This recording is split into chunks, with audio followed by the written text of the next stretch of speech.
ఏమ్మా లలితమ్మ బాగున్నావా? ఒకప్పుడు మా ఇంటికి పండ్లు తీసుకొని వస్తాంటివి, ఇప్పుడు బండి పెట్టినావే? లోన్ తీసుకొని పండ్ల బండి పెట్టుకున్నానమ్మయ్య. నీరసంగా ఉందమ్మా.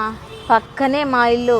టాబ్లెట్ వేసుకొస్తామంటే ఇదో నా కొడుకు వస్తానన్నాడు, ఇంతవరకు రాలేదు. అయ్యో పోయిరా పొమ్మా, నేను ఉంటాలే. నీలేమ్మా, వస్తాడు మా వాడు వస్తాడులేమ్మా. లేదులేమ్మా, దగ్గరే అన్నావు కదా, పోయి వేసుకొని వచ్చుకోపో, నేను ఉంటా పో. మహిత ఉన్నట్టుంది. ఏంటి మహిత, చిన్నప్పుడు క్లాస్లో టాపర్ కదా నువ్వు, టీచర్లు ఏమవుతావంటే పెద్ద బిజినెస్ మ్యాన్ అవుతానని చెప్పి ఫ్రూట్స్ అమ్ముకుంటున్నావా? సర్లే ఎంతో చెప్పు తీసుకుంటా. నీకైతే లక్ష్మి 500 కేజీ. ఇంకా 100 ఎక్కువే ఇస్తాను. ఎంతైనా చిన్ననాటి క్లాస్మేట్ కదా, బతుక్కోపో. ఇగో 600 ఫోన్ పే చేసినా చూడు.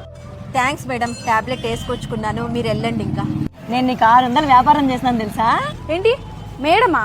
అంటే మహిత, ఈ పళ్ళ బండి నీది కాదా? పండ్ల బండా? ఈమెవరనుకున్నావో పెద్ద బిజినెస్